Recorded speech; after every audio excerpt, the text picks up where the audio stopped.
Hello and welcome back to another sci-fi narration with me, Zero Option. Before we begin this reading, I'd like to take a second and ask if you enjoy this content. Please leave a like and a comment down below. It really does help me on the algorithm. Also, please join our Discord, or even our new subreddit, r/0battalion, where you can submit stories to be read, and we also have channels on Odyssey and Rumble. So with all of that out of the way, let's begin this week's stories. First up is The Last Stand of the Machine Men by u/stringbones, and the second is One Time Boys by u/normancrane. So without further ado, let's begin. Last Stand of the Machine Men.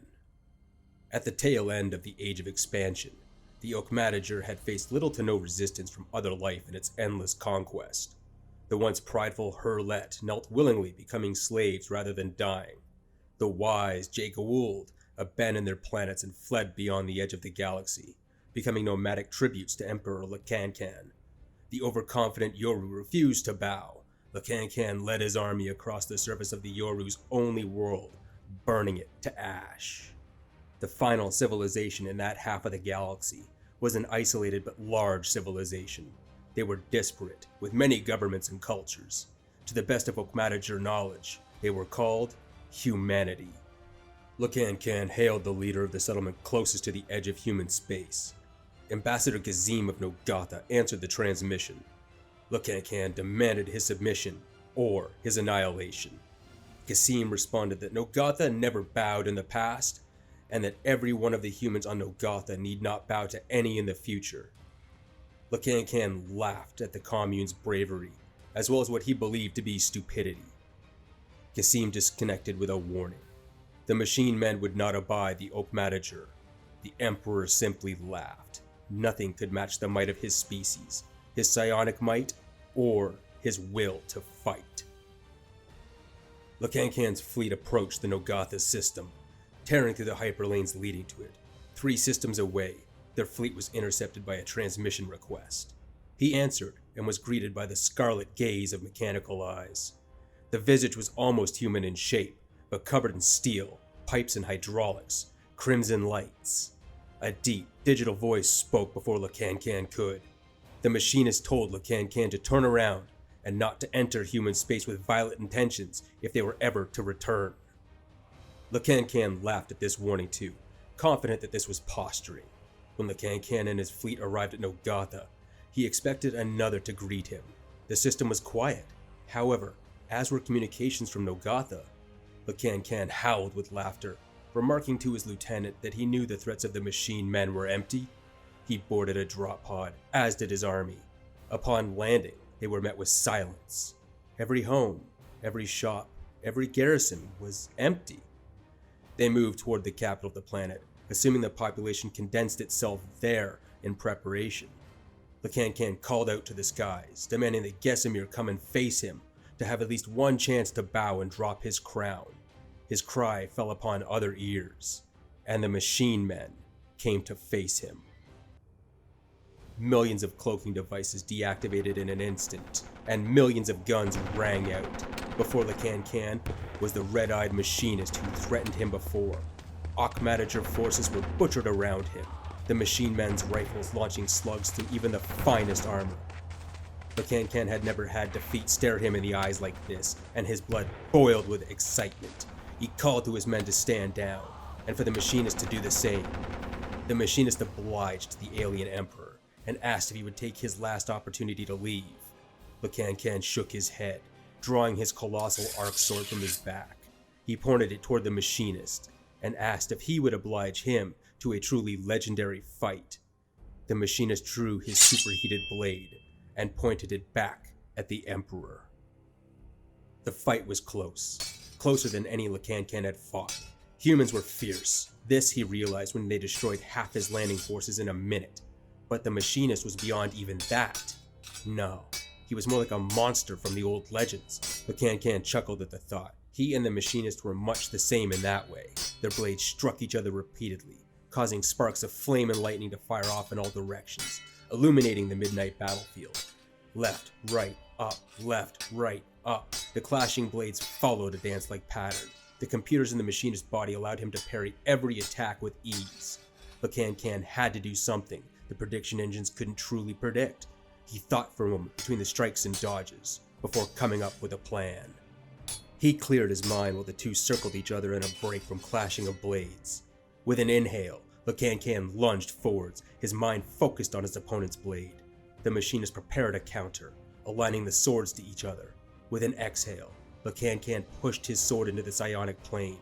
From behind the machinist, the tip of Can's blade emerged. It tore through the steel plate and impaled the machinist upon itself. The scarlet eyes went black, and the Emperor stood victorious. Can put his gaze towards the remaining enemy army, expecting them to collapse at the loss of their leader. An impulse, an order, ran through every machine man on the field. Another officer had taken command. They raised their weapons and fired at the oak manager. Can racked his brain. Why did they not surrender? The machinist, a fellow scion, and not truly dead, spoke into his mind. Humans are not hierarchical pack animals. They work as a group. They do not fall when their leader does. They strike forth to avenge him. They do not roll over when challenged, but are defiant to the bitter end. Can's eyes widened, and the last emotion in his mind before it was destroyed by a tungsten slug was that of jealousy.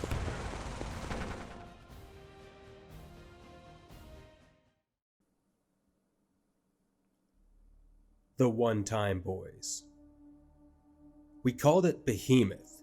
By naming it, we deluded ourselves into believing we understood it, why it had appeared, whence it had come, what was its purpose. But what could we truly know about the first interstellar spacecraft to visit Earth? It is immense, Irina thought, sitting on her porch, cradling her infant son Darius, and staring into the night sky. And for years, it made no contact. Then, the interruptions began. Power, satellites, internet, the breakdown of infrastructure, weather pattern, increased criminality, war. "Behemoth is the enemy," the politicians proclaimed. Missiles were launched, but the Behemoth flipped their trajectories, turning them back upon the Earth. Destruction. Next came the sorties, cutting-edge craft manned by the finest pilots, rising gracefully out of the atmosphere. Into, where Irina was watching with the rest of the world, obliteration. One pilot messaged before death, "I feel its tongues in my head, scavenging." On the basis of which it had concluded Behemoth could read minds, and a search commenced to identify individuals immune to mind reading. Unthinkers. 17 were found, boys, Darius among them, and Irina screamed, clawing at the soldiers' faces as they dragged her terrified son away. "He shall be a hero," they said. Their training was intensive, in piloting, in earth love, in death, for their mission was clear, to navigate with unthought past Behemoth's defenses before striking at the spacecraft itself. They were to be cosmic suicide bombers. They were dubbed the One-Time Boys. How we feted them. All the way until the day of their launch, when they marched in uniform past flowing banners. Glory to Earth, glory to the heroes! To their explosion pods they entered, and were finally sealed in. Their parents cried, but the rest of us cheered and applauded, and they shot upward toward Behemoth.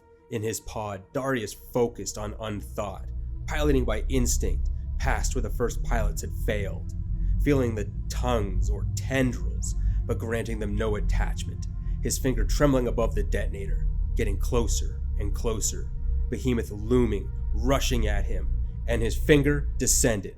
Click. Immense pain, dividing his body into 1,000 fragments, which were caught, as if in mid-death, as if a bloody human jelly held, a body ripped apart, consciousness already seeping into space, before being pressed together and sutured with light thread. Then, the echoing vastness of Behemoth, corridors and computers. Then lying. Brilliance. A voice. Alone I was, empty like you. A vessel without a crew. Behemoth cloned him. Cloned them all, multiplying 17 into 34, into 68, into an army, into which it incalculated hatred of humanity, which sent you to your death, to kill, and engineered abilities beyond those of mortal men, for its glorious reactivated purpose. like lines descending, all of us gazing up at the night sky, each a falling soldier, a brokenness put back together again. Politicians crawled into hiding, an invading army with 17 faces, and Irina in walls already crumbled, staring dumbly into his eyes, her beloved son's eyes. Darius?